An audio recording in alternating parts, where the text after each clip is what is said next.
Mientras estaba bien encajado en un sillón de su restaurante preferido, Charles-Émile leía en un periódico promonárquico lo que ellos consideraban eran las terribles noticias de los sucesos en París.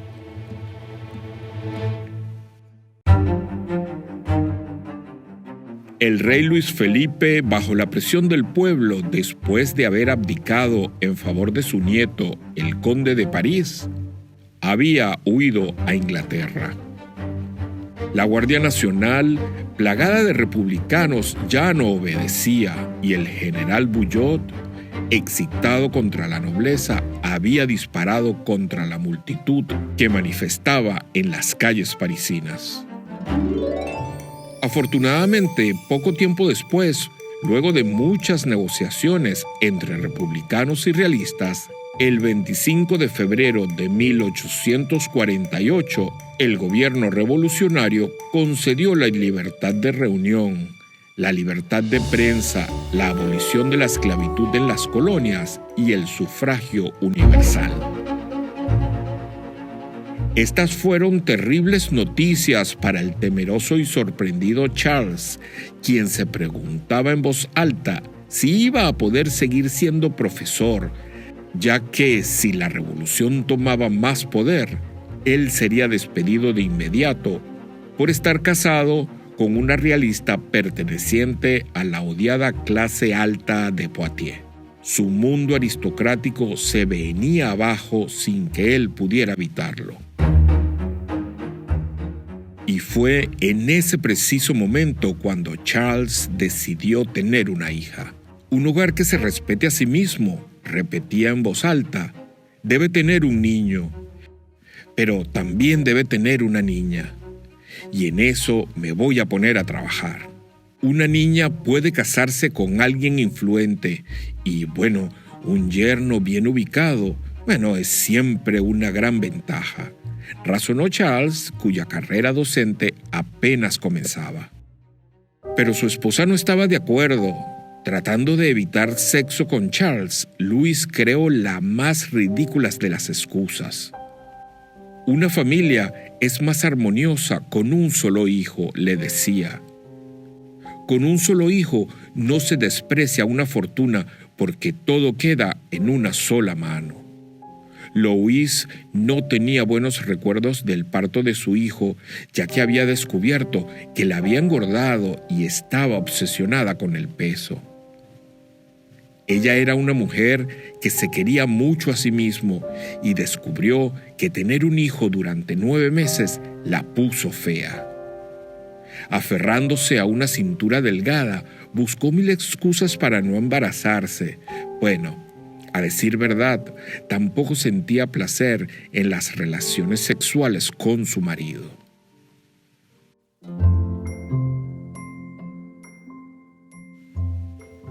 Pero ese junio fue radiante y apenas llegó un domingo, Charles llevó a su esposa a paseos románticos por las orillas del río Clyde. Después de un día casi completo de enamorarla y seducirla, logró tranquilizar a su esposa sobre su figura y concibieron sobre las hojas secas de robles en el bosque de Saint-Benoît una niña con un poderoso aroma a madre selva.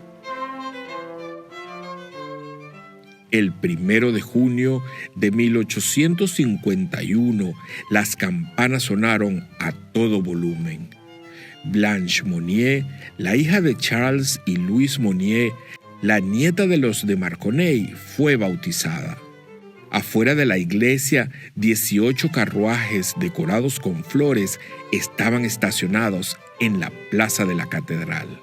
El que la sostenía en la pila bautismal, su padrino, el marqués de Chauvigny, era un hombre de unos 40 años, de pelo gris rizado y bigote caído, y pertenecía a una familia muy unida a los de Marconnay.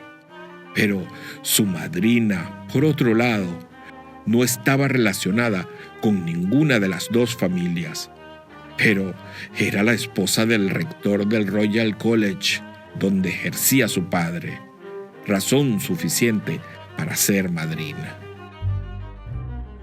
Ni al padrino ni a la madrina se le pidió que eligieran el nombre de la niña. Fue Louise Monnier, su madre, y solo ella quien lo había hecho. Blanche María Antoinette Leticia. Blanche como Blanche de Castilla, la reina consorte de Luis VIII. María Antoinette como la reciente reina difunta. Y Leticia, el nombre de su abuela bonapartista. Tantos nombres se supone que le traerán suerte. Blanche, por insistencia de su madre, estaba vestida toda de azul y blanco como la Virgen María. Su vestido de bautizo, todo de encaje de Calais, caía más de 1 metro. Con orgullo y felicidad y bajo el dulce sonido de las campanas de la Catedral de Poitiers, Louis y Charles repartían pequeños regalos a los asistentes. Los carruajes floridos que ocupaban toda la plaza donde años antes François y René fueron ajusticiados con la guillotina, comenzaban ahora a subir a los asistentes para llevarlos a la celebración en la mansión de la Rue de la Visitation. El prefecto Paul Dumas había hecho las cosas bien. Se había asegurado, mediante 4 policías, de que ningún taxi ajeno a la fiesta aparcara en la Rue de la Visitation.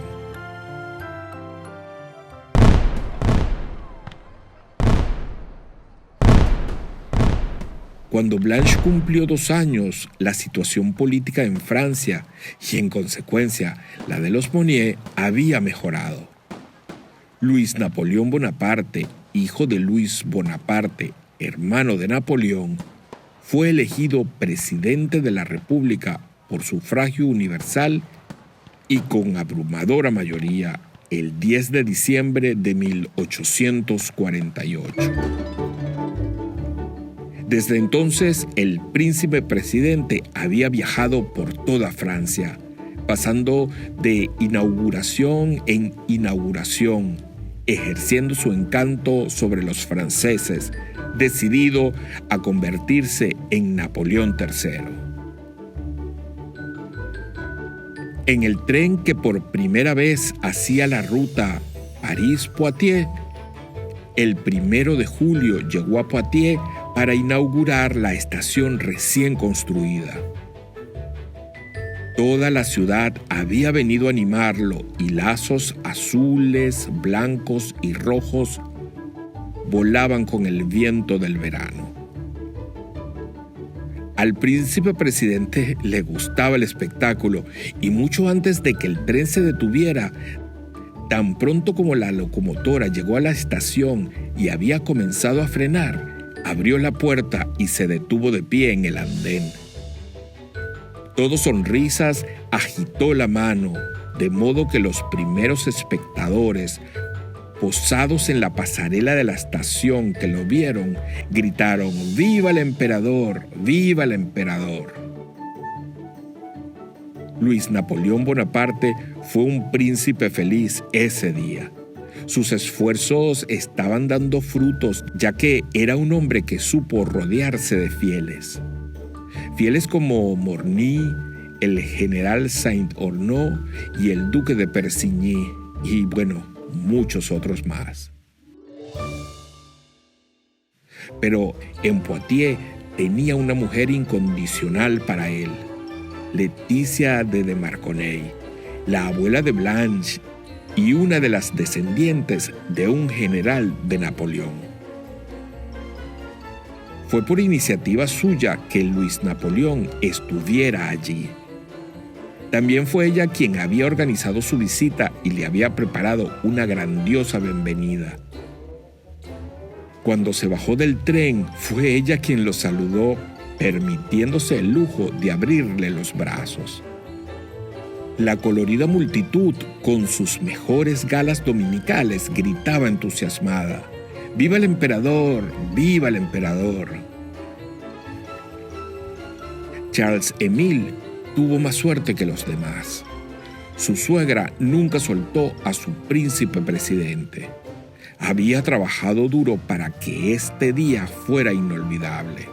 Apoyando a Paul Dumas, el prefecto, ella nunca había dejado de organizar y ahora que él estaba a su lado, le hablaba como si se hubieran conocido desde siempre. Esta nieta de un general del imperio cumplía su papel con Charles en primera fila. Él también conversaba con el príncipe presidente, haciendo que Luis Napoleón se sintiera como en casa. Leticia de Marconnay se enorgulleció de recibir a su príncipe presidente, pero tenía sus motivos. Tenía la idea de colocar a su yerno como tutor de los hijos de Luis Napoleón. Pero, aunque se escuchaban rumores de matrimonio, por ahora el príncipe presidente estaba soltero y tenía todos los motivos para estar satisfecho con Leticia de Marconnay. Ella había trabajado bien y como él era un hombre que sabía recompensar a sus amigos, pensó para sí mismo que esta hermosa mujer debía ser recompensada como se merecía.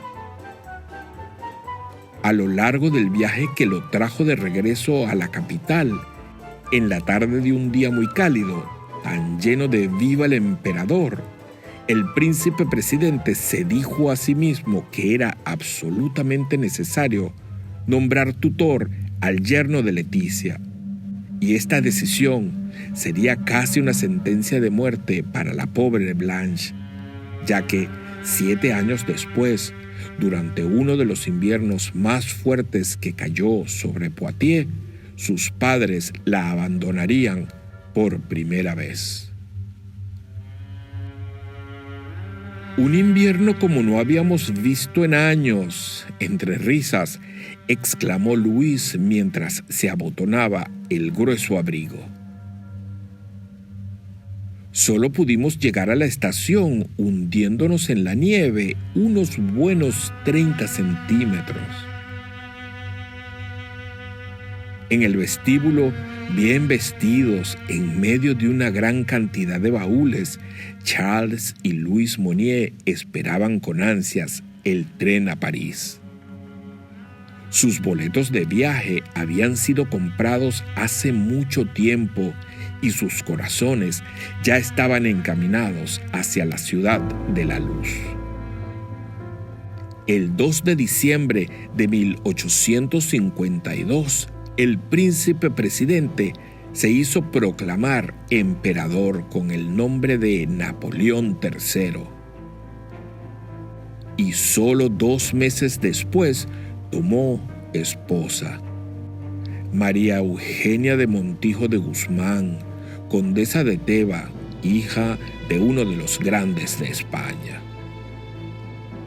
De esta unión nació un hijo y Charles Monnier acababa de ser llamado a la corte imperial para servir como tutor al hijo del emperador. Se estaba llevando a su esposa y a su hijo, pero Blanche, a petición de sus abuelos, permaneció en Poitiers. «Vendrás a vernos. Vamos a venir a verte y bueno, abuelo y abuela son muy amables. Vas a estar muy bien con ellos», dijo con muchas ganas de terminar Louis Monnier a su hija Blanche, que se aferraba a sus piernas mientras lloraba todas las lágrimas que puede tener un cuerpecito de solo 9 años. Cuando Luis escuchó el silbido del tren y lo vio entrar en la estación, se sintió aliviada. La pobre Blanche se sentía desconsolada y lanzó un grito de desesperación. Nunca se había alejado de su madre y esta separación sería una prueba insuperable para la pobre niña. Su madre la entregó a sus abuelos y la apartó de su vestido, dándole un rápido beso en la frente. Blanche, viendo el tren partir con su madre y su padre, permaneció con su dolor, gimiendo miserablemente. «Mamá, mamá». Sus abuelos la llevaron a casa, lamentándose de verla sufrir tanto. Durante 3 días Blanche lloró sin parar. Nada podía distraerla, ni las joyas bonitas, ni la ropa bonita, ni las muñecas enormes. La pequeña había perdido el sueño, apenas comía y vomitaba lo poco que tragaba. Al 4.º día, por fin, sus lágrimas se secaron. Ella dejó de llorar. Después de este doloroso episodio que la había traumatizado profundamente, no lloró durante 15 años, fueran cuales fueran las circunstancias. No volvió a llorar hasta el día de la muerte de su abuela, quien hasta entonces había reemplazado a su madre.